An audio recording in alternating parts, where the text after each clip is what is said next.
नमस्कार दोस्तों, मेरे इस कहानी के चैनल पर आपका बहुत बहुत स्वागत है। आज की कथा राम वनवास है। कैकेयी ने क्यों मांगा था राम के लिए वनवास, आइए जानते हैं। राजा दशरथ की 3 रानियों में कैकेयी उन्हें सबसे ज्यादा प्रिय थी। उन्होंने ही राजा दशरथ से भगवान राम के लिए 14 वर्ष का वनवास मांगा था। यही कारण है लोगों ने कैकेयी को नकारात्मक रूप में देखा है। लेकिन कैकेयी द्वारा राजा दशरथ से भगवान राम के वनवास का वरदान मांगने के पीछे क्या कारण था? क्या वो मंथरा के बहकावे में आई थी, या फिर वे अपने पुत्र भरत को राजगद्दी सौंपना चाहती थी? इस सवाल का जवाब हम आपको देंगे। एक बार देवों और असुरों के संग्राम में देवराज इंद्र ने राजा दशरथ से मदद मांगी थी। उस वक्त राजा दशरथ के साथ रानी कैकेयी भी उनकी सारथी बनकर गई थी। युद्ध भूमि में रानी कैकेयी ने राजा दशरथ के प्राणों की रक्षा की थी। इससे खुश होकर राजा दशरथ ने कैकेयी से 2 वरदान मांगने को कहा था, लेकिन कैकेयी ने कहा कि वो वक्त आने पर वरदान मांग लेंगी। आगे चलकर कैकेयी ने अपने दोनों वरदान दशरथ से मांगे, जिनमें एक श्री राम के वनवास से जुड़ा था और दूसरा उनके पुत्र भरत की राजगद्दी पर बैठाने से। लेकिन ऐसे वरदान कैकेयी ने मांगे क्यों? दरअसल राजा दशरथ की रानी कैकेयी राजा अश्वपति की बेटी थी। राजा अश्वपति के राजपुरोहित श्रवण कुमार के पिता रत्न ऋषि थे। कैकेयी को वेद शास्त्रों की शिक्षा रत्न ऋषि ने ही दी थी।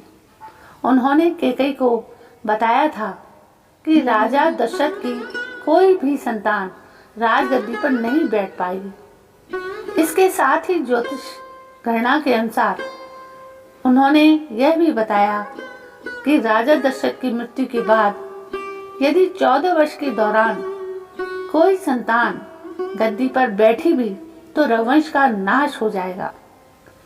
श्रवण कुमार की मृत्यु राजा दशरथ के हाथों बाण लगने से हुई थी, जिसके बाद श्रवण कुमार के माता पिता ने राजा दशरथ को श्राप दिया था कि जिस तरह से वो पुत्र वियोग में मर रहे हैं, उसी तरह राजा दशरथ की मृत्यु भी पुत्र वियोग में होगी। कैकेयी को इस बारे में पता था। राम दशरथ के सबसे बड़े बेटे थे। राजा दशरथ की मृत्यु पुत्र वियोग में होने का मतलब था कि राम की मृत्यु। कैकेयी राम से बहुत प्रेम करती थी और उन्हें खोना नहीं चाहती थी, इसलिए उन्होंने राम के लिए 14 वर्षों का वनवास मांग लिया। कैकेयी यह भी जानती थी कि राम रघुवंश के नाश का कारण बने और यह वरदान मांगा कि भरत को राज्य दिया जाए। प्रभु श्री राम ने कभी माता कैकेयी को गलत नहीं कहा। साथ ही जब भरत ने अपनी माता को कटु वचन कहे तो प्रभु श्री राम ने उन्हें रोका। किसी भी सामयिक परिस्थिति जन्य घटनाक्रम किसी एक कारण से घटित नहीं होता, बहुत से कारण होते हैं, तो उन्हें भी जान लेते हैं। रामायण की सबसे बड़ी घटना है भगवान श्री राम का देवी सीता और लक्ष्मण के साथ वनवास गमन। रामायण की कथा के अनुसार कैकेयी की जिद की वजह से भगवान राम को वन जाना पड़ा था, लेकिन एकमात्र एक दृश्य घटना है।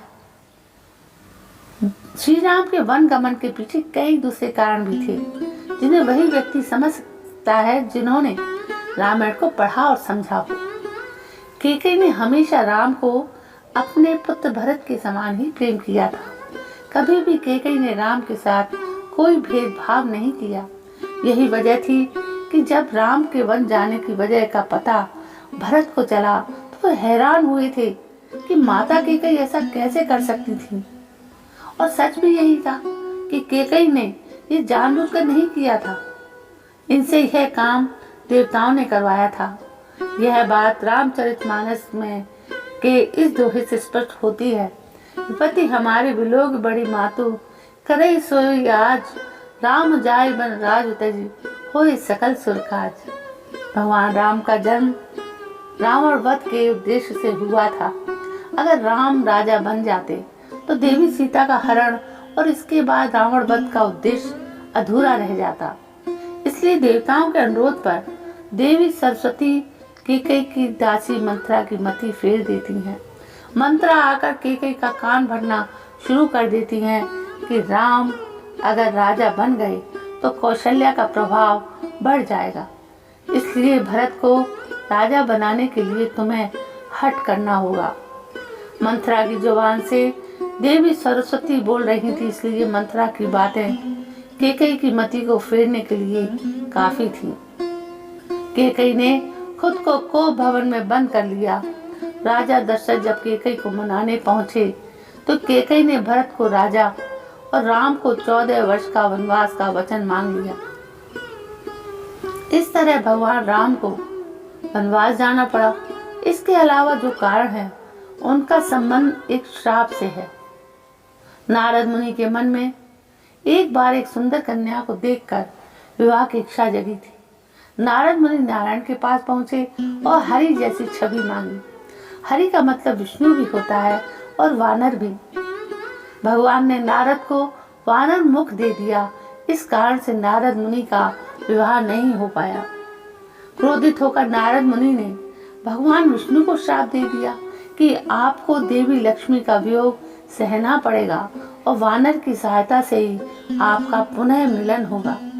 इस श्राप के कारण राम सीता का वियोग होना था, इसलिए भी राम को वनवास जाना पड़ा। तो दोस्तों, ये थी पूरी कहानी राम वनवास की कि राम वनवास किन कारणों से हुआ। कारण सारे देवीय थे और आक्षेप लगे कैकेयी पर। तो दोस्तों, कोई भी घटना किसी न किसी बहाने से तो इस दुनिया में होती ही है। ऐसी हजारों घटनाएं हैं जो हमारे जीवन में कोई दूसरे कारणों से होती हैं। तो देखिए, ये कहानी शायद आपको पसंद आई होगी। तो मैं आपसे आशा करती हूँ कि आप मेरे इस चैनल को सब्सक्राइब जरूर करेंगे, लाइक भी करेंगे, शेयर भी करेंगे और कमेंट भी करेंगे। मैं कल फिर हाजिर होती हूँ आपके सामने एक नई कहानी को लेकर। तब तक के लिए जय हिंद, वंदे मातरम।